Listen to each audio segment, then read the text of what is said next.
سلام حبوباتي، وصفة اليوم مختلفة تماما. دبارة جزائرية وبنتها خيالية كما راكم تشوفوا بمكونات بسيطة. إذا حبيتوا تعرفوا السر كملوا معايا الفيديو للآخر. هنا أول شي واش عندي كمية من الفول. كنت قشرته وغسلته، من بعد ما غسلته هنا حطيته في لاكوكوط. واش راح نضيف له فقط البنات؟ هنا نضيف له شوية ملح فقط. هنا سي كيفاش ما تحطيش الملح بزاف باسكو المكونات الاخرين راح يجيو مالحين. حنحط له شويه تاع ماء جوست ما يتغطى وشويه تاع ملح كيما راكم تشوفوا. ونغلق عليه في لاكوكوط. الفول تاعك حبيبتي بعد ما تغلقي عليه يعني خليه مده زمنيه وصفقديه من ذاك يعني حتى تشوفي الحبيبات تاعك هذوك طابو يطيب تماما. يعني حتى الحبه تاعك تولي طايبه خلاص البنات. بعد هنا في نفس الوقت راح نروح ندير نحضر بقيه المكونات. عندي سنينه تاع ثوم ربيتهم، ونحتاج ايضا كميه من التوابل. واش درت هنا؟ درت فلفل اسود، شويه تاع راس الحانوت، شويه تاع كركم، ونحتاج ايضا شويه تاع كمون. وعندي هذا الحمار كيما راكم تشوفوا، هذاك الحمار يعني حار. اذا حبيتوا تستغناو عليه، حبيتوا الوصفه تاعكم ما تجيش حاره بزاف، تقدروا تستغناو عليه. هنا كيما راكم تشوفوا حبوباتي بعد ما حطيت كميه التوابل واش راح نضيف لهم هنا؟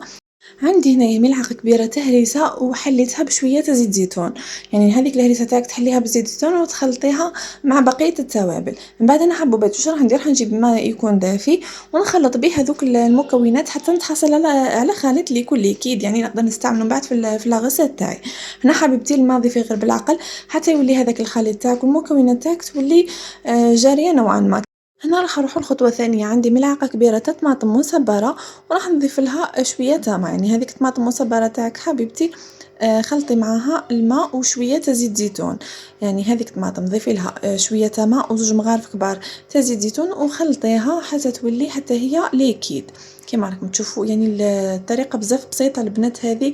اعتمديها في الدباره تاعك يعني حتجيك بنه تهبل. انا واش راح ندير الخليط تاعي؟ يعني كاين الناس اللي يخليوها هكاك يحطوا هكاك بعد. انا فضلت انه نطيبها يعني لنا اللي تكون قليله هذيك الطماطم تاعي تغلي شويه باه نطفي عليها. من بعد هنا واش عندي حبه طماطم نص قطعته دي مورسو ونص ربيته كما راكم تشوفوا. هذا هم المكونات تاعي حبيباتي. من بعد هنا واش راح نزيد نضيف؟ عندي فلفل خضر حار. قصيت الفلفل تاعي مع الدبشه. وهنا كان عندي حمص ديجا كنت طيبته من قبل. البنات الحمص تاعك لازم تكوني طيبتيه في صوص هذيك تخليه به بلا صوص تاعو. والفول تاعك ثاني تخلي له شويه تاع صوص كما راكم تشوفوا. هنا طاب الزبده.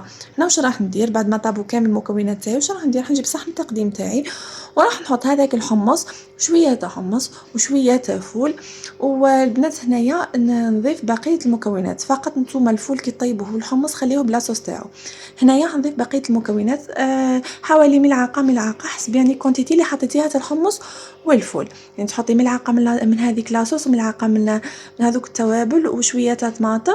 وهنا عندي شويه تاع فلفل وهذيك الدبشه اللي قصيتيها. وما ننساوش طبعا حبوباتي لي ترانش تاع القارص راح يعطيوها بنه مختلفه تماما. وهذه الدبارة تاعنا جات تهبل البنات بنينة وخفيفة وما تشدش الوقت البنات. والوصفة سهلة يعني ماهيش معقدة. خلاص الوصفة اليوم بزاف هايلة. نتمنى ان شاء الله تكون نالت اعجابكم. اذا عجبتكم ما تنساوش تخليوا لي ارائكم في التعليقات. وصلنا نهاية الفيديو حبوباتي، ما عليا غير نقول لكم اتهلاو في روحتكم. نلتقي في فيديو مقبل ان شاء الله.